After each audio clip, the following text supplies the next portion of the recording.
Jaz sem znam potem, da pazim, kaj govorim. Vidim, ja.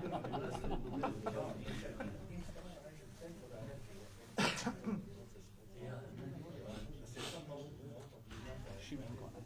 Šimenko. To je ljubljanski naglasi. Šimenko. Pa Aleš, ne? Ti pa ižanski, veš. Ne, čak, jaz sem že, imam 14 let delovne dobe na Štajerskem, ni to zajbanca. Se že pozna, ne? Ja, se že pozna. Sem že na pudu mrč.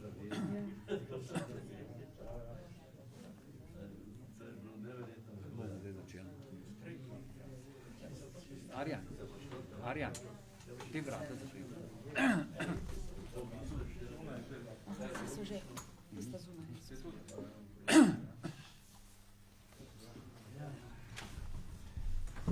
Dober večer, oziroma dober dan, vsem skupaj. Hvala, da ste prišli. Pozdravljene tudi gledalke in gledalci, ki nas spremljajo po neposrednem prenosu. Ste že na 29. etapi vseslovenske turneje revije Demokracija, na kateri predstavljamo avtorje bodisi naših knjig, bodisi avtorje knjig, ki so jih dali v samozaložbi. Hkrati pa vabimo tudi kakšne zanimive goste, da malo pokomentirajo aktualne politične in družbene dogodke. Danes sta z nami gospod Rado Pezder s svojo knjigo Vzporedni mehanizem globoke države in gospa Suzana Lep Šimenko,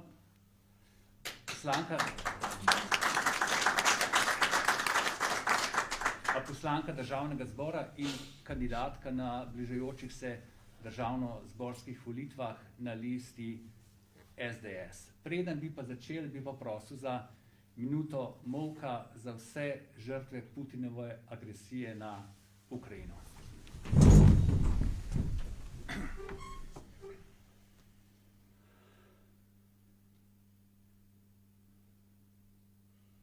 Slava jim, slava Ukrajini. Slava Ukrajini.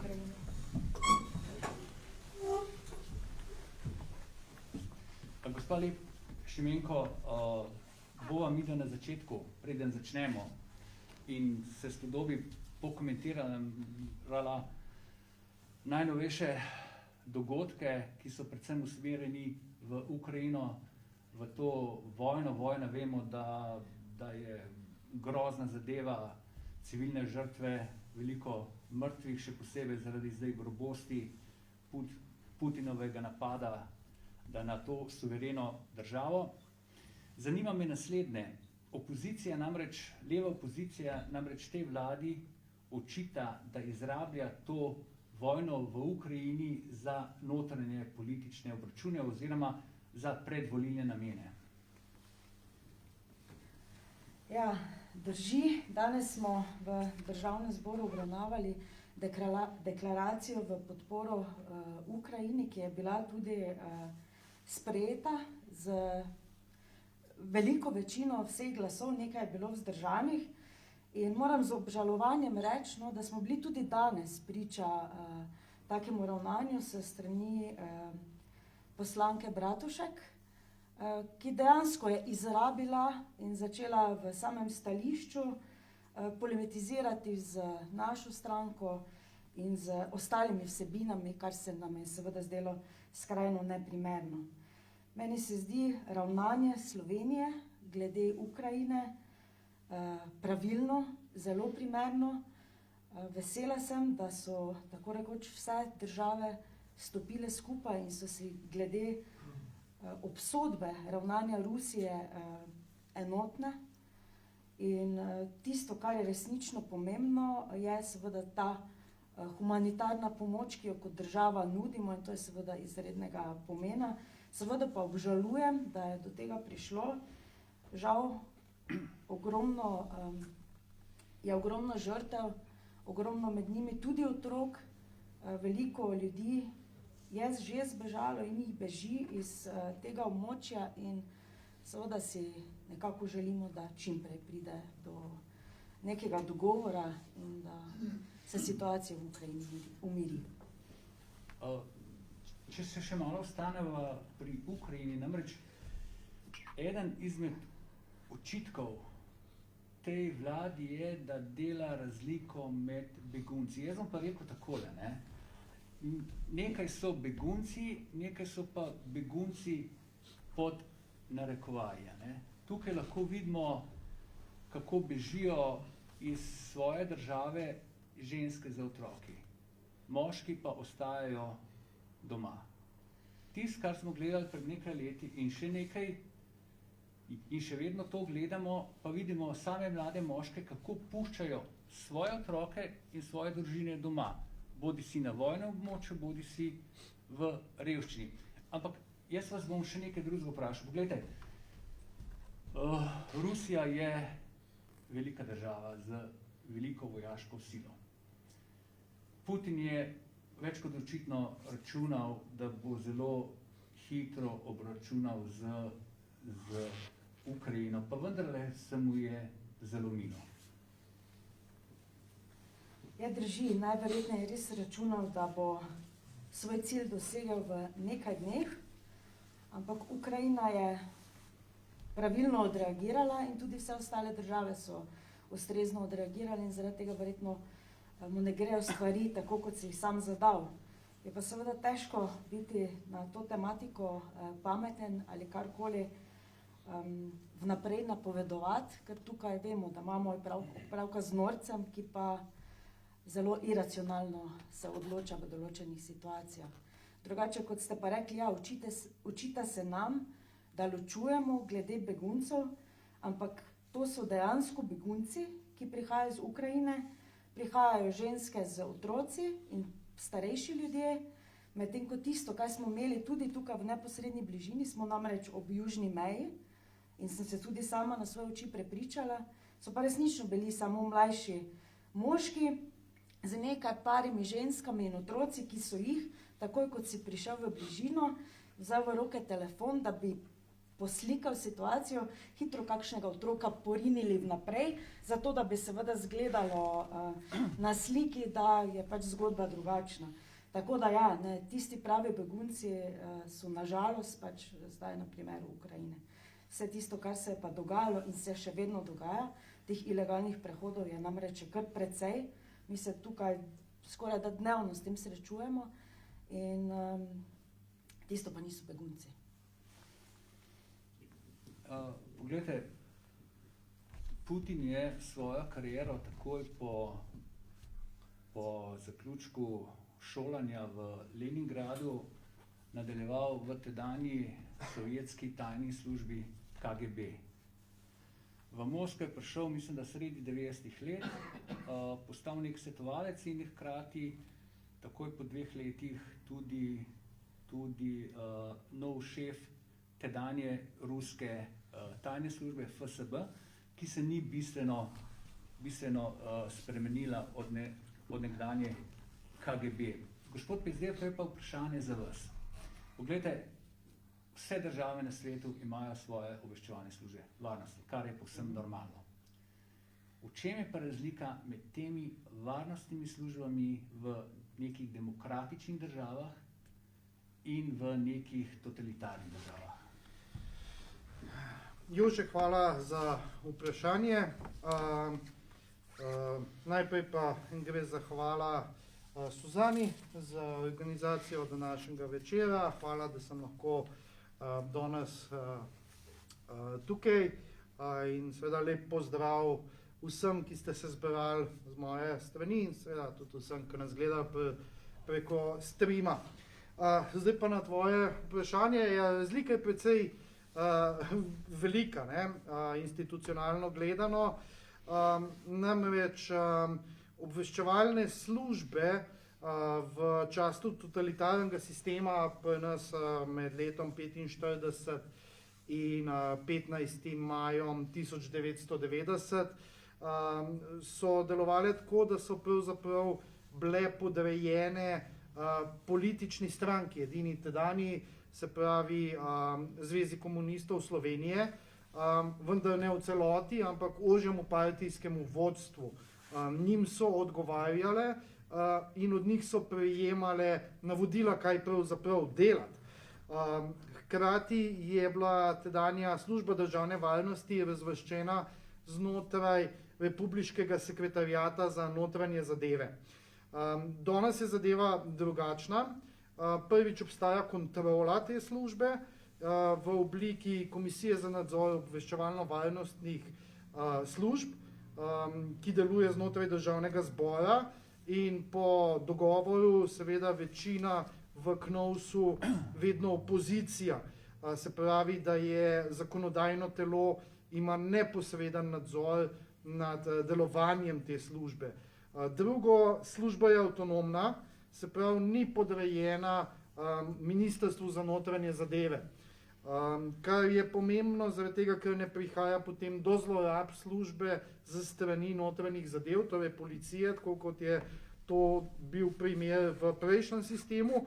In kar je najpomembnejše, direktor te obveščevalne službe zdaj odgovarja in je neposredno podrejen predsedniku vlade, torej izvršilni oblasti, kar pomeni, da imamo sistem, kjer izvršilna oblast operativno upravlja službo preko neodvisne agencije, hkrati pa zakonodajna oblast kontrolira in to z opozicijskim taktom. In v temu delokrogu seveda so zlorabe niso več mogoče. Predvsem je pa ključna razlika to, včasih je uprava državne varnosti oziroma službe državne varnosti likvidirala, ugrabljala, upravljala z slamnatimi družbami in denarnimi tokovi. Danes seveda pa v normalnih državah to ni v pristojnosti nikogar oziroma sploh ni dovoljeno. Zgodovina slovenske službe državne varnosti je pač polna kriminala, bizarnih gospodarskih poslov, umorov, zalezovanj, ugrabitev, mučenj in tako dalje. Kar pomeni, da je bila to še najmanj obveščevalna služba, bila je ena prolongirana histerija slovenske partije.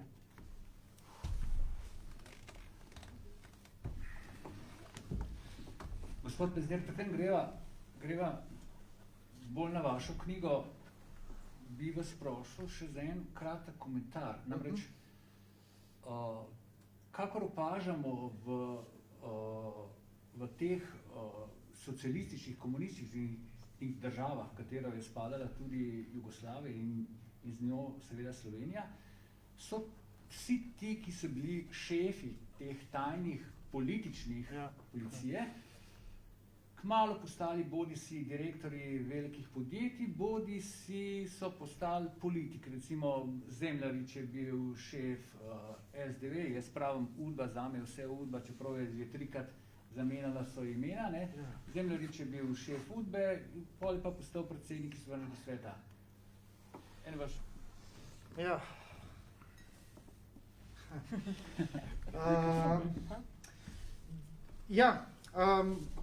Jaz sem raziskoval slovensko omrežje in konkretno na omrežja, ki so nastala na nekem vzporednem mehanizmu, ki se je oblikoval v relaciji partija in uprava državne varnosti, služba državne varnosti in seveda socialistična podjetja.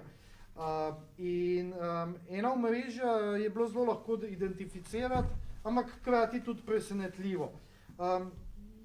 Kot prvo, če pogledate listo nagrajencev Gospodarske zbornice Slovenije za neke ekonomske dosežke v slovenskem podjetniškem sektorju iz poznih 80-ih let in zgodnjih 90-ih let, imate tam cel kup enih direktorjev, ki so prišli direktno iz službe državne varnosti. Recimo Silvo Gorenc je na tem spisku, Anton Stipanič je na tem spisku, Egon Konrad je na tem spisku. Druga stvar je pa to, kako si pojasniti normalno, da ko Berlinski zid pade, postanejo ljudje, ki so preganjali kapitalizem in zagovarjali z surovo silo, ki jo je dajala v roke moč, ki ga je imela služba državne varnosti, postali hollywoodske zgodbe v podjetniškem uspehu. Zelo težko si pojasniti, naprimer, kar opisujem v knjigi, kariero Ivana Pušnika, v 80-ih letih enega najvišje rangiranih uslužbencev službe državne varnosti, ki je bil zadolžen za nemško govoreče področje. Potem pa kar naenkrat se na začetku 90-ih letih z ciprskim podjetjem Gaznaft Invest pojavi v originalni lastniški strukturi Faktor banke. Zdaj, odkot mu kapital, odkot je ta genij postal kar naenkrat podjetnik, glejte, ni normalnega pojasnila, ne? Potem imate naslednjo veliko zgodbo iz tega loga, no, pa še to povem, Pušnik je seveda potem prešaltil na energetske posle, to veste, da so visoko likvidni posli in te posli so tako visoko likvidni, da on živi danes kot oligarh v Švici. Druga zadeva, Janez Zemljarič, spet nekdo, ki je bil del zveste čete CK-ja in Udbe v prejšnjem sistemu, čez noč postane neverjeten podjetnik z široko mrežo svojih sodelavcev, pojav se v zdravstvenem sektorju, pojav se v gradbeništvu, v pidovski certifikaciji v Bosni in Hercegovini. Tretji primer imate Draga Isajloviča, ki poleg njegove kariere v gradbeništvu pade ven še v kabinetu tedanjega ministra za finance Franceta Križaniča kot en velik ekonomski svetovalec za neke garancijske sheme, ki končajo z popolnim kolapsom in sranjem. Potem imate tukaj par ljudi, ki so bili na vezi z službo državne varnosti kot konfidenti. Med najbolj zanimivimi ne izpostavim Miloša Kovačiča iz Krke. Milošu Kovačiču seveda nihče ne more očitati, da ni bil dober menedžer, bil je dober menedžer, ampak hkrati pa postavi njegovo trditev, da nisi rabil biti v partiji zato, da si bil direktor v socializmu, me postavi na neko laž, ker on mogoče res ne bil v partiji, bil je pa konfident službe državne varnosti in je kaj nosil informacije. Meni z tega vidika se mi zdi precej noro to, da v začetku 90-ih let, ko je razpadala slovenska socialistična ekonomija, ko je naraščala brezposelnost, smo večinoma živeli v nekem stresu, v vsaki družini je bil kdo brez službe, nismo se znali obrniti okoli sebe, kar naenkrat pa v privatizaciji veliki udbovci ratajo, veliki podjetniki, vplivni podjetniki, ki razlijajo svoj vpliv na politiko in na bančni sektor. To so te bolestne zadeve, ki jih je težko pojasniti, razen če ne razumemo, kako je vzporeden mehanizem nastal, da se je nek kapital in moč se je vrnil v slovensko tranzicijo in tam začel ustvarjati svoje pozicije in jih zablokirati za desetletja, ki prihajajo. Evo, to je bil spet en moj neskončno dolg odgovor, ne? Ampak, glej. Hvala, gospod Bezerov, bova vsekakor še govorila o tem. Samo za en klic bi prosil gospod Lep Šimenkov.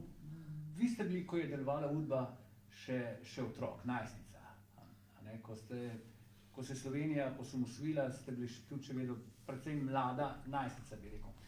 Kdaj ste se vi začeli zavedati, da je v prejšnjem sistemu delovala neka politična policija, ki se danes predstavlja kot neka humanitarna dobrodelna organizacija? No, zagotovo si nikoli nisem mislila, da je to kakšna humanitarna organizacija, ker nenazadnje se že strani svojih staršev in tudi starih staršev večkrat slišala o teh raznih omrežjih, o posameznih ljudeh, o tem, kaj se je dogajalo po vojni, kako so se posamezni ljudje skrivali zaradi določenih ljudi, ki so prenašali drugim informacije in podobne zgodbe. Seveda pač si mogoče takrat te stvari težko predstavljaš, ko pa stopiš bolj aktivno v politiko in ko začneš spoznavati stvari nekoliko drugače, pa dejansko ugotoviš, da neki ti vzporedni mehanizmi še danes obstajajo in seveda poskušajo vleči svoje niti naprej. In tudi večji del tega, kar je opisano v Radotovi knjigi, opisuje ravno to. No? Tako da tiste prave izkušnje so prišle seveda z vstopom v politiko. Nikoli pa, res nikoli pa ni bila zame to nobena humanitarna organizacija. To pa so mi že moji starši zelo dobro povedali, kaj pomeni Udba. Gospod Pezder, vaša knjiga vsekakor opisuje, bi rekel, neverjetne, grozljive stvari, ki jih je, bom rekel, na področju tudi ekonomije počela Udba. V zdravemu razumu so resnično nerazumljive. Prejem pa čisto zares začnejo v sami vsebini knjige, samo vprašanje, kako ste vi sploh začeli to raziskovati? Kdaj vam je nekaj preklopali, ste rekli, to je pa to bom pa jaz preiskoval? Zdaj, jaz bi se zlagal, če bi rekel, da sem šel udbovsko ekonomijo preučevati, pa prišel do tega. Jaz sem do tega prišel po naključju. In namreč stvar je bila taka, da sem hotel pojasniti, v čemu je fora, da tranzicijska zgodba o uspehu, ko pride prva krizica, se sesuje popolnoma in totalno in bistveno bolj kot kjerikoli drugi državi. Leto 2008-2013 smo imeli ekstremno krizo.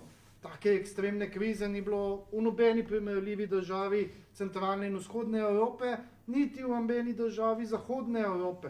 Mi smo se kar potapljali, spomnite se, najprej so šla podjetja, pa so šle banke, na koncu so pa grozili, da bo še javne finance eksplodirale in da ne bo več finančnega kamna na kamnu ostalo v tej državi.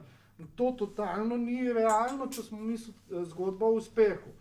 Zdaj, ena ekipa ekonomistov, ki so nas itak porivali na stran, neoliberalci pa ne vem kaj, je opozarjala, da tale sistem ne gre v pravo smer.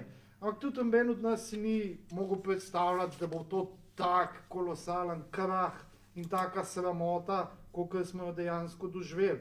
120,000 brezposelnih, to je katastrofa bila. In se rekel, ajde, dajmo ugotoviti, kaj je na tej zgodbi, dajmo jeti v zgodbo o omrežjih. Osnovna ideja mi je bila, da če je tukaj nekaj, kar zavira normalno ekonomijo, so omrežja, ki so presečna množica med politiko, podjetji in finančnimi skladi, ki imajo eno svojo posebno logiko delovanja, in bankami, ki nediskriminatorno pošiljajo denar povsod razen tam, ker so normalni podjetniški projekti živi. Spomnite se, ta fantastičen udbovski nacionalni interes, Nova Ljubljanska banka, je najdla za vse denar, razen ne za tiste za podjetnike in obrtnike.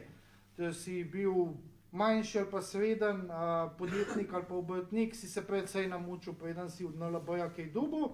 Če si bil pa eno sam Darko Horvat iz Aktive, so pa zlivali denar vate, koliko ga lahko pogoltno. In potem sem začel omrežja preučevati, in omrežja sem dosti hitro identificiral, pogledaš lastniško strukturo, poslovne povezave. Potem sem se začel premikati proti začetku tranzicije, ker sem rekel, začetek tranzicije je privatizacija, dajmo videti, kako so te fantje prigrabili vsa ta podjetja. Bolj sem šel pred začetku privatizacije, pred začetku tranzicije, bolj mi postajalo nekaj čudenega. In to čuden, kar je bilo, je, da v vseh teh omrežjih kar naenkrat gostuje neko podjetje iz tujine. Po možnosti iz davčne oaze, Luksemburg, Cipr, Britanski Deviški otoki.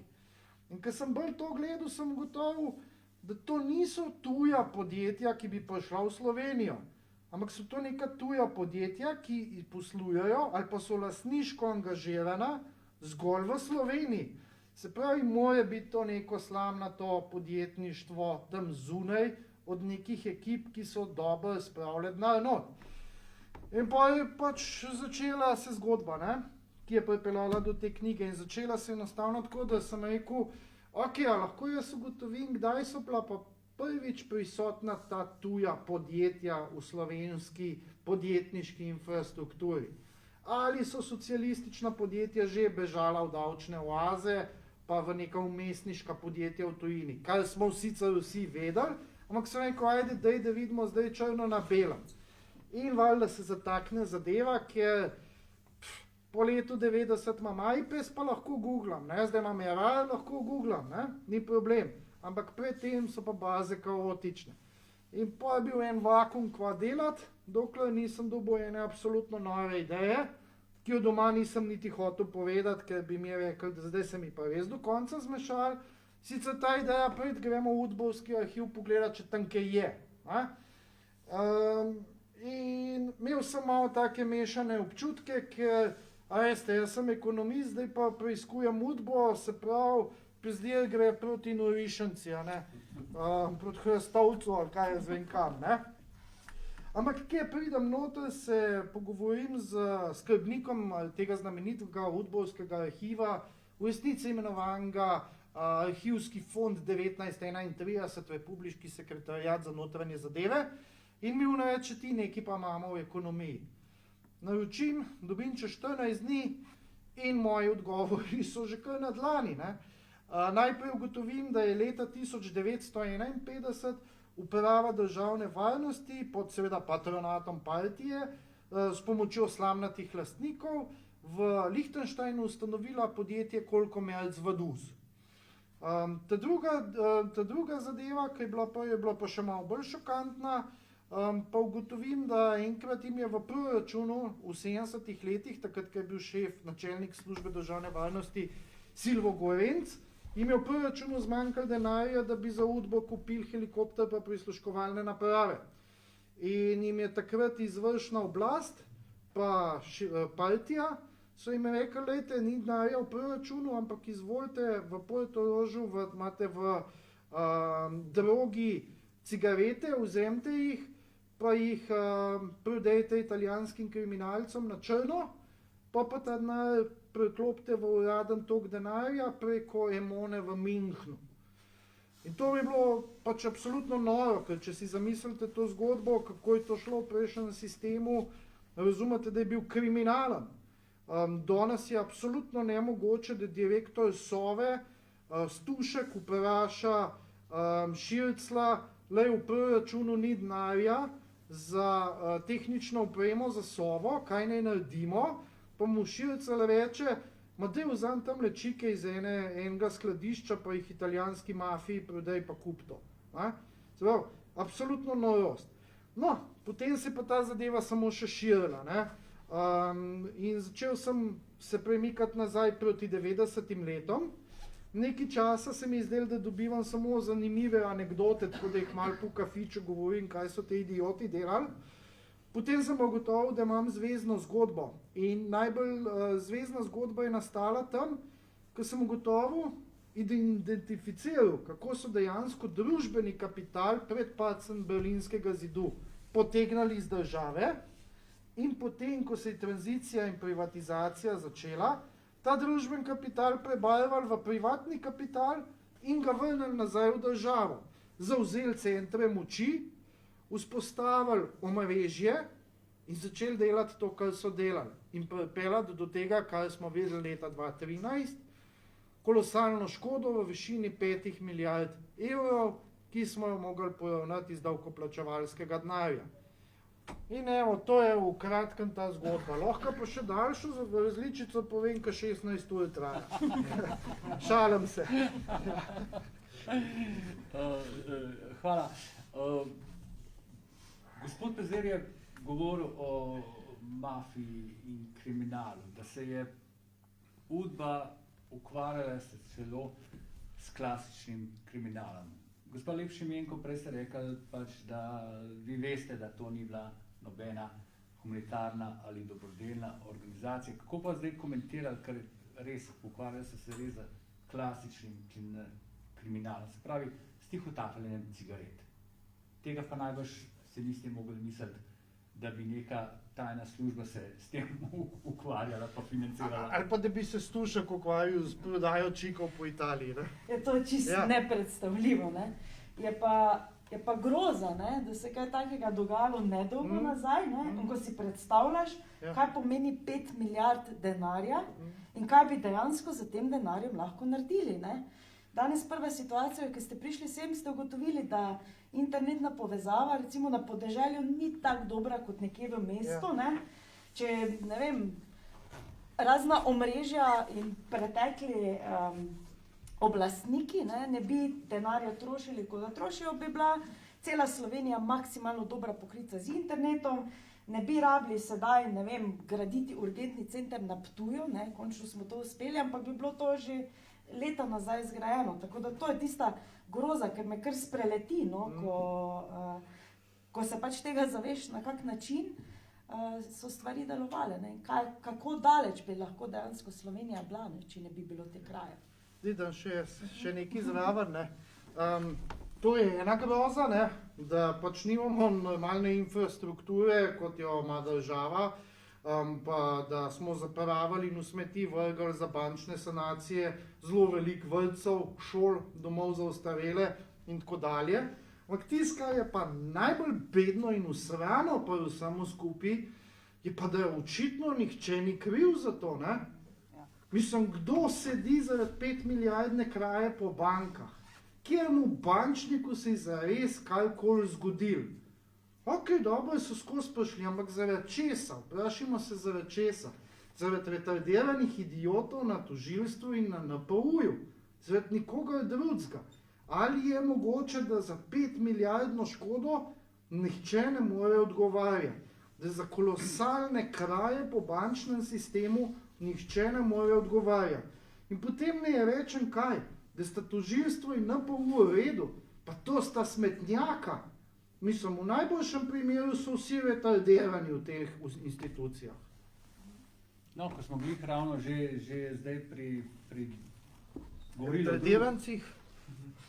O drugi sanaciji bank, o retardirancih, s tem, lahko bi govorili tudi o prvi sanaciji banke in o retardirancih takrat.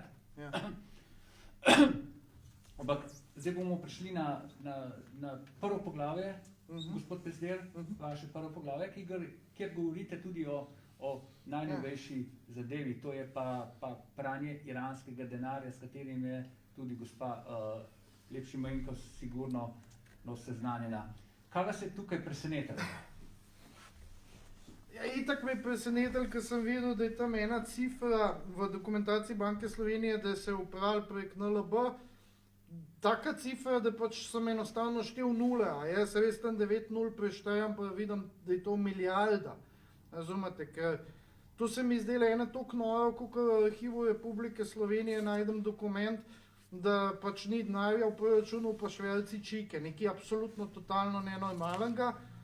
Poleg tega, je nadaljevanje te zgodbe bilo še bolj nenormalno, ker sem gotovo, da absolutno noben ni bil kriv za to, da smo za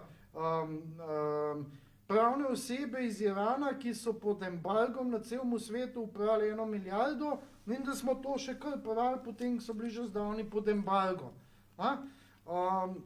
Mislim, jaz sem bil tako, kot vsi vi ostali, tudi že kdaj na banki, pa so me zajbavali z neskončnim številom obrazcev, zato da naredim eno usrano nakazilo. Kaj je šlo očitno milijarda čez. Kaj me pa ni presenetilo, je pa, da je to delovalo mimo vsega, kar v mi državi poznamo. Glejte, mi imamo zakon o bančništvu, ZBAN. Mi smo imeli urad za preprečevanje pranja denarja, ki je zreguliral, kaj je pranje denarja in kaj ni pranje denarja. Mi smo imeli regulatorja Banko Slovenije.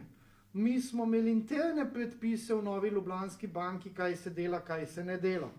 Kljub temu je vse to sranje steklo nekaznovano in neopaženo čez Novo Ljubljansko banko, kar je popolnoma isto, kot je sistem delovanja v vzporednem mehanizmu, kjer se dajejo neki ustni pristanki izven sistema.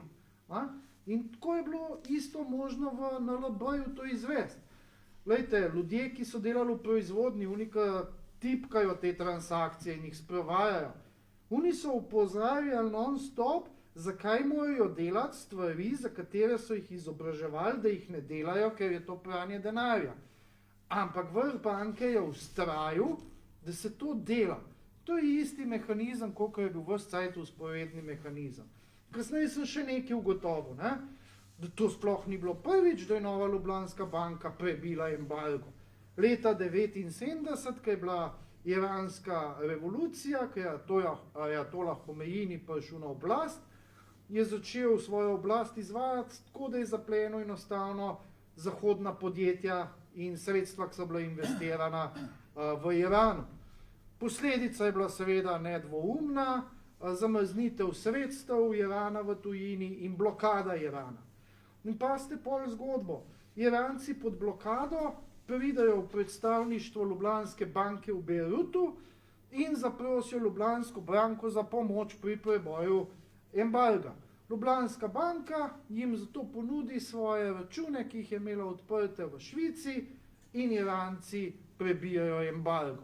Prav to so neki stari recidivi iz usporednega mehanizma, ko je slovenski bančni sistem deloval po svoji logiki, ki so jo narekovali primarno na vrhu CK-ja in to izvajali tisti, ki so bili uslužbenci v službe državne varnosti.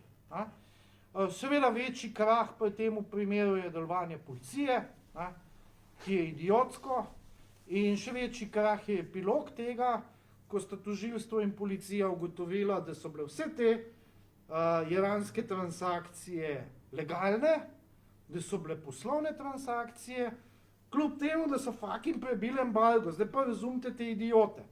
In to ni fajn, zato ker jutri bojo šli v Moskvo, pa tam zakupili jumbo plakate, tožilstvo pa NPU, pa rekli, ali ste pod embargom, ni problema, slovenske banke lahko prebijajo embargo, mi smo pa itak že pokazali, da prebijanje embarga je za nas kul, za tožilstvo in policijo je kul.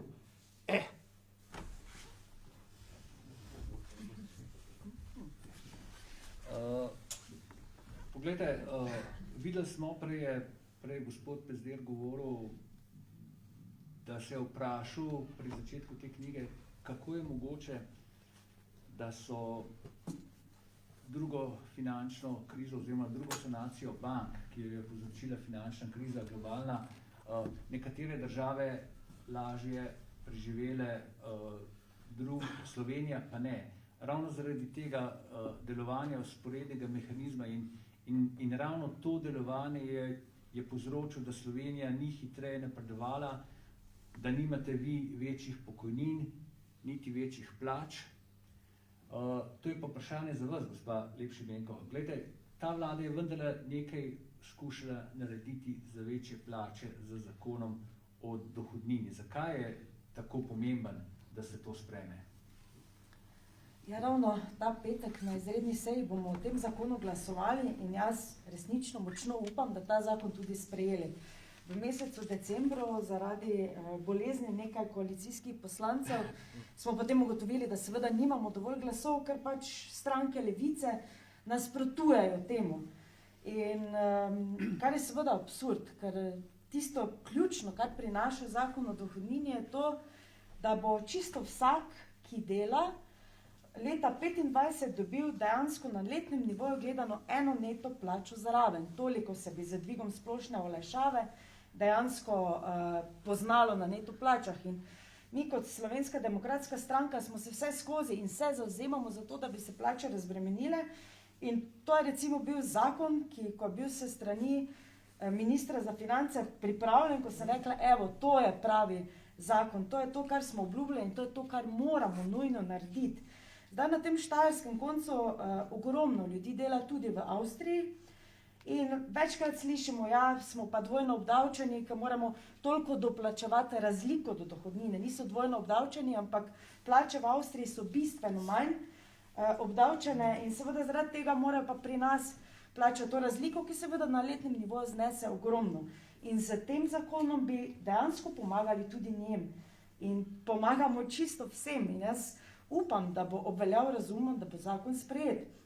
Glede na to, da je danes tudi dan, ko so stavkali učitelji in da je glavni pobudnik za to stavko sindikalist Štrukelj, zelo težko razumeti, ne? Stavkajo zato, ker želijo večje plače, sindikati so se pa javno izrekli, da so proti sprejemu zakona o dohodnini, ne? Kar pomeni, da so proti temu, da bi imeli vsi večje plače, kar je seveda, jaz zelo težko to razumem, ne? Razumem pa to seveda lahko le tako, ne? Da oni so seveda proti temu, da bi vsi imeli večje plače, ker ocenjujejo, da bi očitno potem zmanjkalo, ne, pod pretvezo, da bi proračun premalo sredstev prejel, ne, ker očitno ocenjujejo, da bi potem njim zmanjkalo za, ne vem, njihove plače, kaj, ne vem, ni nobene logike, resnično ni logike. Slovenske plače so bistveno preveč obdavčene in jaz upam, da bomo imeli v petek zadostno večino in da bo ta zakon tudi sprejet. Računam na zdravo kmečko pamet, in kar se mi zdi izjemnega pomena. Glejte, politične stranke imajo pač svoj svetovni nazor, svojo ideologijo. Človek še razume, da so ideološki nasprotniki, saj v tem demokratičnem sistemu, saj na deklarativni ravni demokratičnem sistemu. Ne razume pa, ko vlada sprejme nekatere zdravorazumske in dobre ukrepe, ji nasprotujejo. Ena takih je, ta vlada si je zadala cilj, zadala si cilj decentralizacije. Medtem, ko so vse vlade centralizirale vse v Ljubljani, se je ta vlada zadala cilj, da decentralizira, da približa vse ljudem, da vlaga tudi v podeželje, ne samo v urbana naselja. Kako se vi razlagate to nasprotovanje, kaj je ta vlada še naredila? Je več kot očitno, ne, opozicija pač nasprotuje vsemu, kar predlaga ta vlada, pa če tudi je to nekaj izjemno dobrega. Ne. Tako so tudi večinoma vsem tem protikoronskim zakonom, ki so bili vsi v dobro ljudem, v dobro našim državljanem, v dobro ohranitvi delovnih mest, gospodarstvo, kmetijstvo, ampak so nasprotovali ali so bili pa vse vzdržani. Ne. V drugih normalnih evropskih državah temu ni tako. Ne. Tam so si dejansko pri takšnih situacijah in pri tistih ključnih zadevah so si enotni. Isto je, ne vem, pri zakonu o dohodnini. Jaz se ne znam predstavljati, da bi v eni drugi evropski državi pa ne bili enotni. Mogoče kakšna ekstremna stranka, ampak v glavnini pa bi to morale vse stranke podpreti. Ne.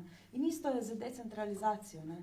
Vemo, ne, da se pač v preteklosti vse preveč delalo na center, delalo na razvoju Ljubljane, okoli centra pa se stvari nekako kako naj rečem, zamirane. Ne? Vedno manj delovnih mest, razlike so bile iz leta v leto večje in glede standarda ljudi, višine povprečne plače po posameznih regijah. In ta vlada je na nek način je uspelo narediti nek preboj in začrtati tisto pravo smer. Zdaj, če se verjetno vozite ogromno po Sloveniji, ki imate te pogovorne večere, ste se verjetno sami prepričali, koliko se dejansko dela po celotni Sloveniji. Ne? In to je rezultat decentralizacije. Sedaj se investicije izvajajo tako rekoč povsod. In to je edino prava smer. Tisto, kar sem izjemno ponosna, je tudi, da so uspeli v začetku tega leta, da si je vlada predlagala, in smo tudi v državnem zboru sprejeli, oziroma vlada je to sprejela, program za obmejna problemska območja.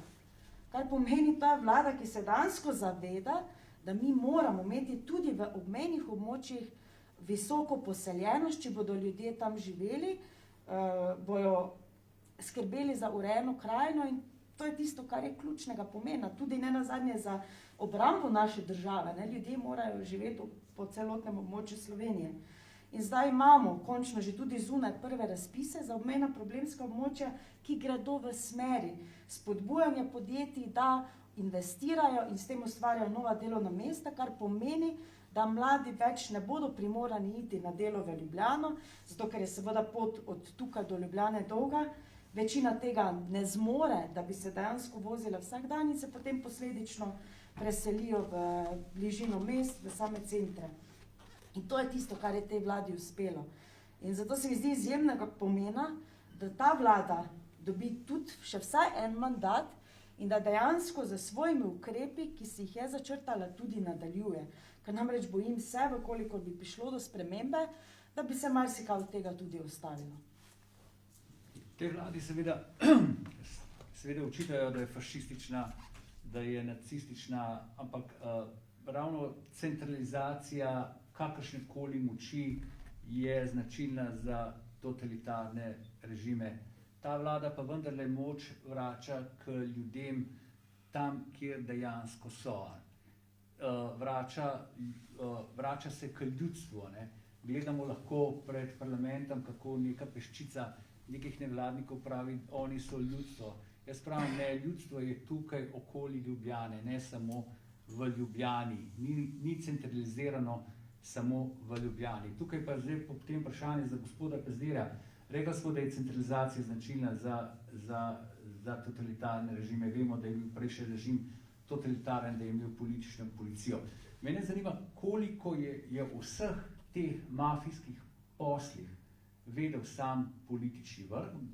Govorimo tukaj tudi o predsedniku takratnega izvršnega sveta ali koga drugega.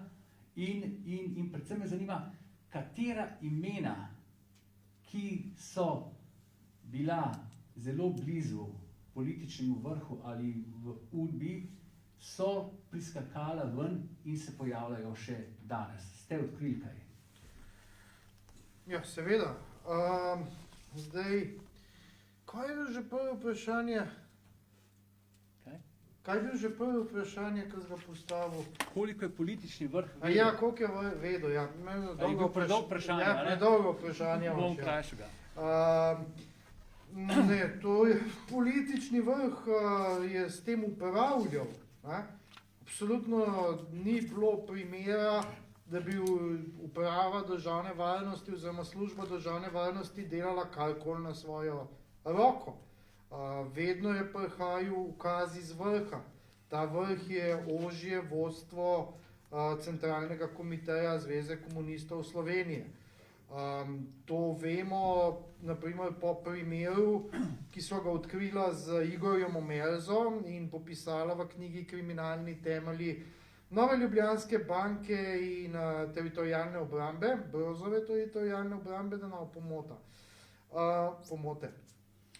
Namreč tam se je zgodilo, da je ekipa, ki je prišla iz vzporednega mehanizma leta v obdobju 48-51 do leta 68 prešla v bančni sektor pa v podjetništvo, v slovenska podjetja, socialistična podjetja. Na vrhu te ekipe je bil Niko Kavčič. In oni so si zamislili en poseben mehanizem, kjer so v bistvu okradali partijo in UDBO. In ko so na partiji to izvedeli, se je začela preiskava, ki je bila zelo resna in zelo poglobljena. In začel se je spraševati, ali je kdaj do privolitve za to, da se neki črni fondi kreirajo v Švici, ker nihče ni vedel, da se to dogaja. Ugotovili so, da je ta ekipa to delala sama in za svoj račun in z njimi je bil na koncu narejen obračun. Ni bilo zgodbe, ki jo partija ne bi ukazala. UDBA ni delala nikoli ničesar na svojo roko. Ne nazadnje imamo primer Kazinoja Portorož, kjer so v posojilno službo naselili italijanski organiziran kriminal, Malo del Brento, to je poganko sicilijanske mafije, ki je potem zato, da je poslovala v Kazinoju Portorož, nakazovala provizijo preko Paname na švicarske račune, kjer so hodili visoko rangirani uslužbenci službe državne varnosti in dvigovali denar, ga odnašali neznano kam. Recimo, to je počel Ivan Eržen med drugimi, tudi visok uslužbenc službe državne varnosti, tudi načelnik, v času, ko je bil šef CK-ja Milan Kučan. Kaj me navedena pač ta imena, ki tebe zanimajo, knjiga je polna imen, ampak zagotovo je eno ključnih imen, da je prišlo do izvoza družbenega kapitala v Luksemburg in Švico in njegova povrnitev v Slovenijo, predvsem v medije, zdravstvo, bančništvo in tudi širšo ekonomijo. Ravno on, ki je znal stabilizirati ta mehanizem in ga prenesti čez tranzicijo v temu velikemu planu, da partija oziroma presečna množica rdečih direktorjev, udbovcev in partijcev enostavno zadrži svoje pozicije moči. In to je eden izmed ključnih imen, ki je to omogočil. Ne? V knjigi je na primer operacija Merkur, ki opisuje, kako je Niko Kavčič v navezi z Milanom Kučanom obglavil vodstvo Nove Ljubljanske banke in poteril svojega človeka, mimo kakršnekoli ustavne pristojnosti ali pa zakonodaje, odkrito z namenom, prikrito od predsednika vlade, takrat Janeza Drnovška in guvernerja Banke Slovenije Franceta Arharja, z enim samim namenom, da NLB dobi tako vodstvo, da bo simpatiziralo z odlivanjem denarja v omrežja. Kajti morate razumeti, da če si hotel denar dobiti v 90-ih letih, delniških trgov ni bilo, Nova Ljubljanska banka je bila pa še kako živa in zlivala denar v omrežja. Zdaj, Niko Kavčič je v tistem intervjuju, ki ga je imel s Rosito Pesek, govoril o vzporedni ekonomiji, vi pravite temu vzporedni mehanizem. Vprašal bi vas pa tole, namreč Kavčič je takrat govoril, kot da so vse delali v dobro Slovenije. Človek bi rekel, Madonna so že takrat zbirali denar za samostojno Slovenijo, mogoče so kupovali orožje za samostojno Slovenijo. Koliko je v resnici, oziroma koliko je resnice v tem, kar se zdaj mogoče v nekaterih krogih hoče podtakniti, da je ta vzporedni mehanizem pravzaprav zaslužen za samostojno Slovenijo? No, jaz sem kar nekaj časa porabil za preverjanje te teze in namreč, da je vzporedni mehanizem priskočil na pomoč pri slovenskem osamosvajanju. Absolutno nobenega dokaza ni, nobenega dokumenta ni. To je mrtva ulica preiskovanja. Kar pa je seveda zelo očitno, je, da takrat, ko nam je bilo najhujš, ko nam je šlo najbolj za nohte, se je družbeni kapital ukradel, pretvoril v privatni kapital in se vrnil v Slovenijo in začel izgrajevati omrežja, ki so delala za svoje žepe. Niti centa tega denarja ni šlo nikamor. Jaz, na primer, sem na podlagi podatkov, ki sem jih imel za kazino Portorož, zračunal, da je šlo ven iz kazinoja Portorož za 250 milijonov evrov današnje vrednosti denarja v roku 10 let. Ves ta denar se skanalizira v Švico, tam ga dvigujejo visoko rangirani udbovci in denar izgine. Prav, ni absolutno nobenega indica, da bi oni karkoli od tega uporabili v namene osamosvajanja. Oni so to uporabili izključno zato, da so njihove guzice sedele na toplem in imele vsak dan večjo širino in moč. Hvala, gospod Pezdir. Zdaj bi pa prosil vas, če ima kdo kakšno vprašanje, da ga postavi. Zaželen bi bil tudi kakšen vaš komentar, zato kar pogumno. Ja, nekdo mora začeti. Ja, kar izvolite. Zanima me, da so uspeli kaj odkriti, kaj je Drago Kos počel nekaj let v banki. To je ena zadeva. Druga, kar mi je zelo tudi neznano, kako to, da nišče, do zdaj vsaj nišče odgovarja za uničenje toliko arhivskega gradiva, ki vemo, da se po zakonu ne bi smelo uničiti, vemo, kje bi moralo pristati, pa je bilo uničeno. In tretji pa malo bolj za šalo, kaj mislite, koliko še ima Branko Masleša na rezervi takih kvazi diplom? Ok, Drago Kos ne bi delal forenzično analizo primerov slabih kreditov na Novi Ljubljanski banki. To so bili primeri, ki mu jih je dala zadelati uprava Nove Ljubljanske banke. Kot vem, je tudi tisto vse tožilstvo zavrnilo. Tako da, eto, kaj jaz vem. Bankirji so itak absolutno in popolno zlo, to so kriminalci, ki se jih kum izregulira, vedno naredijo sranje, vedno plačujemo za njimi, ampak mi smo se v tej državi še odločili, da jih niti ne preganjamo, kar je kar hud problem. Drugo vprašanje je bilo uničenje arhivov. Jaz sem imel relativno srečo, ker so bile cele plahte nekih zadev ohranjene, ne? In sem lahko lepo rekonstruiral zgodbo, tudi Igor ima srečo, nekatere zgodbe v celoti dobil ohranjene.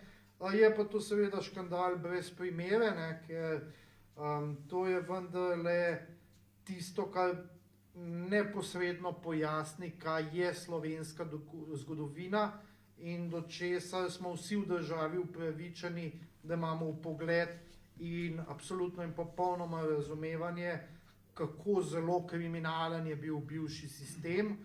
In to arhivsko uničenje je fantastičen kulturni genocid, za katerega bi mogel nekdo odgovarjati in tudi razumemo, kdo bi mogel za to odgovarjati, tisti, ki je to naročil, izvajala je to služba, naročil je pa to vrh CK-ja, ker drugače tudi ni mogel biti.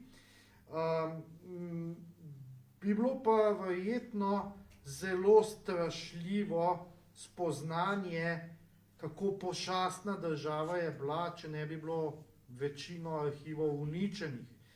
Hkrati pa bi bilo to nekaj, kar bi, mislim, da nedvoumno vsem državljanom pojasnili, da tisto prej je bilo res zanič. In to je ta minus, ki smo ga utrpeli, razumeti, koliko zanič je bil in koliko kriminalen je bil prejšnji sistem. Masleša, ko pa jaz vem, koliko ima še diplom na zalogi, verjetno lahko vsak dan na printerju pritiska, print, pa postane vmes še doktor logistike, fizike, neka samo izvoli, bi rekel braća Srbi. Ma kdo kakšno vprašanje zmogel? Ja, izvolite. Jože, nekaj mora imeti, vse te spinarije, ki se jih dotikamo, bi bile neprimerno manjše, pa jih mogoče tudi ne bi bilo, če bi pri nas spremeli ilustracijo. Pa je nismo, pa kako vi to razumete, kako vi na to zgodbo gledate in kdo bi moral za to tudi odgovarjati. Jaz sem definitivno še vedno zagovornik ekonomske ilustracije. Ekonomska ilustracija bi leta 90 to pošast iz vzporedne ekonomije ubila. Kot prvo bi, če bi nekdo pogledal v arhive, ker lejte, jaz te arhive sem dobil ko je vlada leta 2007 sprejela v državnem zboru, da se arhivi Sove prenesejo v arhiv Republike Slovenije. In če bi leta 90-91 kdo pogledal te arhive, bi videl tisto, kar sem jaz videl, in videl bi, da lahko ustavite lovke in prepreči, da se kapital vrne kot privatni kapital in začne oblikovati omrežja, ki začnejo požirati in korumpirati slovenske institucije. In ta ekonomska ilustracija bi bila dobra ne samo zaradi tega, ker bi preprečila to pošast, ki se je razvila v 90-ih, v času privatizacije in tranzicije, ampak ker smo dejansko takrat res rabili denar za vzpostavljanje neodvisne države in regulatorjev v novi ekonomski ureditvi, to je v kapitalizmu. Druga zadeva pa je, recimo pri nas ni to specifičen primer v Sloveniji, da se je denar ven izvozil, pa pol nazaj vrnil, prebarvan. V Nemčiji so ugotovili, da je Stasi pred padcem Berlinskega zidu enostavno izvažala denar v Švico in Lichtenstein. dve preiskovalne komisije nemškega Bundestaga sta podobno kot jaz najdla kanale izvoza in povračila tega denarja. In so enostavno za svojimi ugotovitvami prišli do švicarskih bank in jim povezali dostop do denarja in ga vrnili v nemški proračun. Sprav, neke zadeve se še da narediti, ker približno vemo, na kateri banki bi ta denar bil, bi pa mogel še malo naprej. Ampak jaz mislim, da je bila ključna zadeva, ki je bila zamujena, ekonomska lustracija, na katero pa Ben takrat ni mogel pomisliti. Ker Ben ni mogel imeti informacij, da je sistem v resnici vzgojil nekaj toliko pošastenega kot usporedni mehanizem. Mi realno v 90-ih nismo imeli šans. Oni so vzeli denar, ga vrnili nazaj, kupili vse, kar se je dalo kupiti, in potem smo mi samo lahko gledali, kaj se dogaja. Slivnikovi četici, v kateri je bil Jože, so se pa enostavno smejali, da so nojci, ki vidijo Udbo mafijo za vsakim vogalom. Ampak tudi oni niso imeli šans več ugotoviti, ker dokumentov nismo imeli. In če ta kapital se ne bi vrnil, ne bi usvojil centrov moči, ne bi korumpiral slovenskih institucij in bi živeli v malo bolj normalni državi danes. Zdaj upam, da sem vsaj kaj odgovoril. Jaz bi tlele samo še dodal. Mi pa všeč, ker ste izgovorili svinjarija, tako da nisem jaz edini z močnejšimi besedami, ampak gospod, ki tamle domuje čez cesto, mi je to blagoslovil. Mogoče bi jaz tukaj v imenu resnice še nekaj dodal, da je vendarle ta vzporedni mehanizem bil zelo občutljiv na zadeve, ki so nanesle na finance. Veste, bivša partija bi še nekako sprejela, da se je pisal o povojnih pobojih, bi sprejela, da je bila Udba taka, kot je bila, ampak ko je beseda nanesla na vzporedni mehanizem, na udbovske finance, so se prižgali vsi rdeči alarmi. Ne vem, če se spomnite, ampak ko si glih omenil Slivnika, Slivnik je januarja 1993 napisal tisti znamenito kolumno Casino Royale, kjer je nekaj omenil. Janez Janša je v začetku aprila istega leta, se pravi 1993, govoril o nekem denarju, s katerim je mogoče kupiti volitve. Takrat so se prižgali vsi alarmi. Samo 3 mesece kasneje je v Slovenijo prišel Radojčič, bivši agent KOS-a, JLA, da pripravi načrt za diskreditacijo, za politični umor Janeza Janše, do česar je kasneje za afero Depala vas tudi prišlo. Hočem povedati, da tudi, če ni bilo dokumentov, tudi če se je kdo samo omenil malo, so se res prižgali vsi alarmi in so skušali to neko neutralizirati, dokler ni seveda Rado Pezdet prišel zdaj z to knjigo in je relativno čudna tišina medijskega mainstreama in vseh tistih, ki so vpleteni. Rado bi še tikaj. Ja, še nekaj. Sem da damo še v okvir, da ne preveč splošno, ne.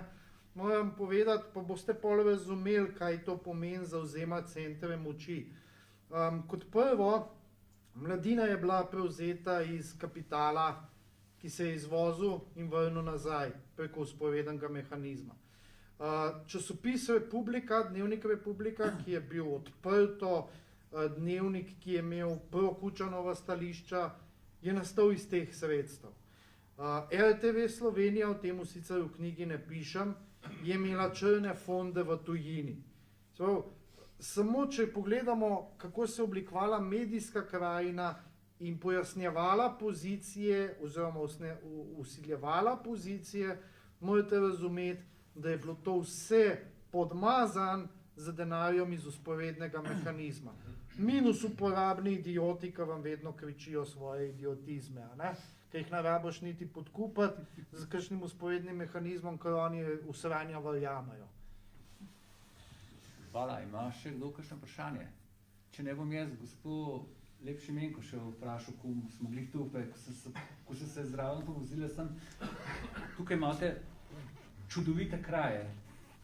Človek se počuti kar dobro, bi se človek kar preselil, ampak najbrž vam še kaj manjka v teh krajih, kaj bi lahko vi še naredili, če bi vendarle naslednja vlada bila tudi desnosredinska, ki ima posluh za decentralizacijo, ki ima posluh za podeželje, ki ima posluh tudi za kraje, ki niso ravno Ljubljana ali Maribor ali Koper.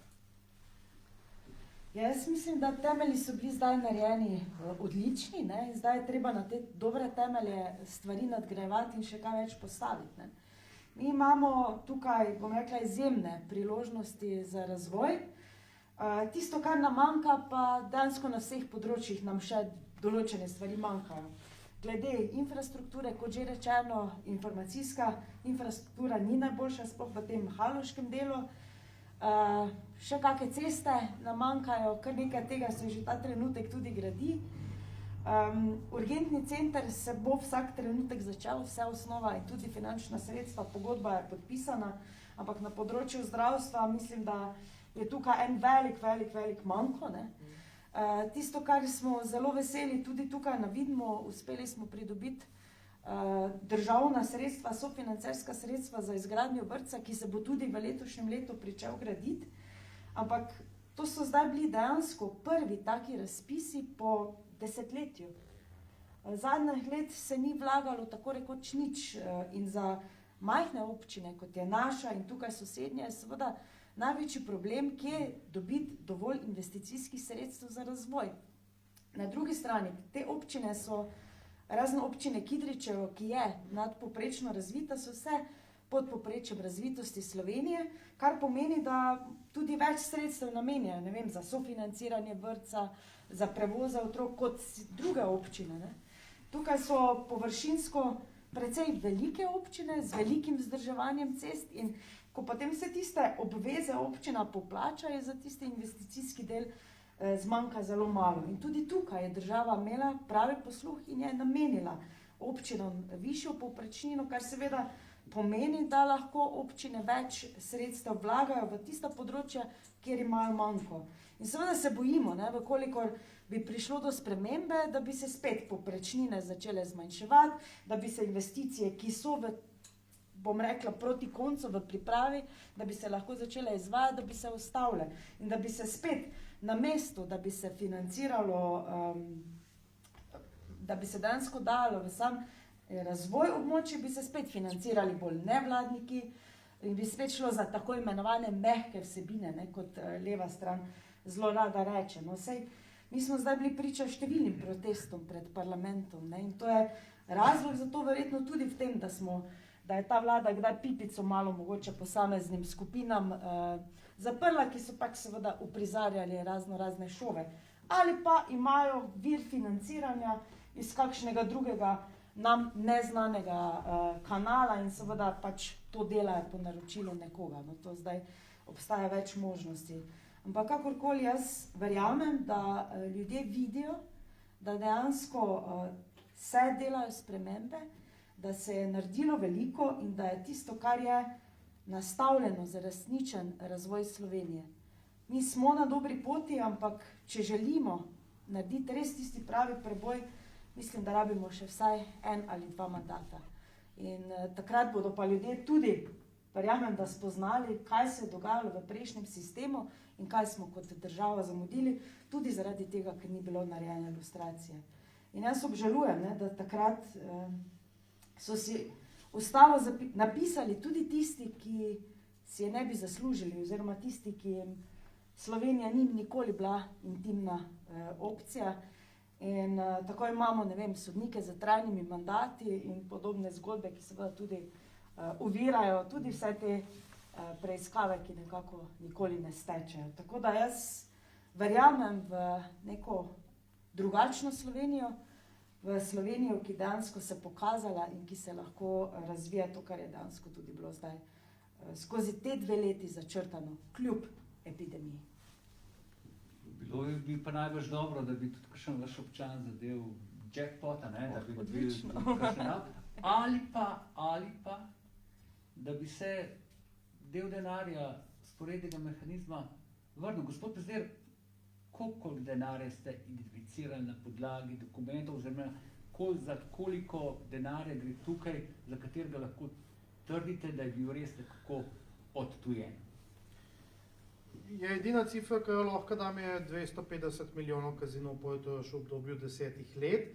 Koliko je skupna suma denarja, ne morem potrditi, jaz sem namreč ekonomist in jaz delam na podlagi številki neugiban.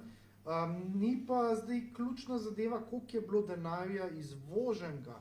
Ključna zadeva je, da so v 50 letih vzpostavili zelo prikrit, ampak zelo strukturiran model, po katerem si lahko družbena sredstva izvozil in si jih izvozil ravno toliko, da si zadržal celotno moč v času tranzicije. In sam obstoj tega mehanizma je pač nekaj neverjetnega in fantastičnega, da je kaj takega lahko obstajalo, ki je to naredil. Morate razumeti, da to ni tako, kot je bil filipinski diktator Marcos, ki je imel 10 milijard na švicarskih bankah.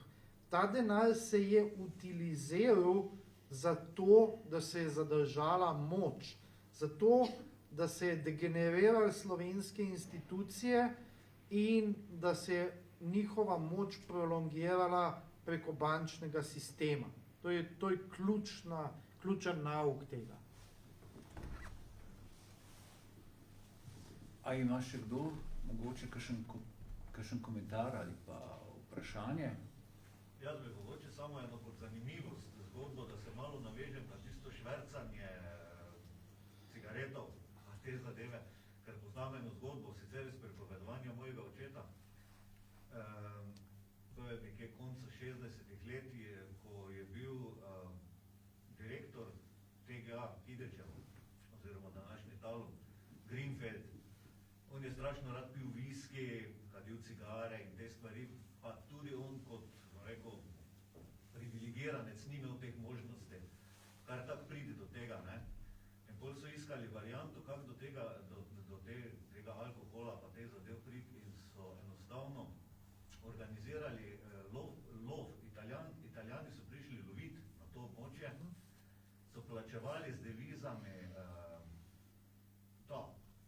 plen in potem preko, ne me zdaj za besedo držati, mislim pa, da je bil Genex, import, export ali nekaj tako podjetje, preko tega potem kupovali v bistvu za takratno podjetje Haloški biser Ptuj, gostinsko podjetje, to pijačo, ki so jo potem nekako spravljali do tega. Tako da ni bil šverc cigaretov samo, ampak tudi recimo, ne vem, kak medved, pa verjetno kaka divja svinja, pa ne vem, kaj je moglo pasti za te zadeve, ne.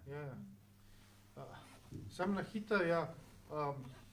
To vaše pričevanje se itak poudarja z dostimi pričevanji ali pa dokumentiranimi zgodbami tihotapstva. To je teklo, ne. To je bilo sicer na nižjem nivoju, ker je en gospod rad pil pa kadil, ne. Pa mu je bilo treba luksuz zagotoviti. Ampak sicer je bil pa, zelo veliko se je, to je dokumentiran, švercali z alkoholom, z drogami, naprimer 89. leta ali pa 88. ne zdaj, mene za besedo držati, so v Kopru najdeli tono hašiša, ki je pripadal službi državne varnosti, in tako dalje. Bili so v glavnem absolutno in popolnoma kriminalci, isti kot njihovi poslovni partnerji, italijanska mafija. Pač kriminalna združba, brez veze. Nima veze z državo ali pa z institucijami. Ne.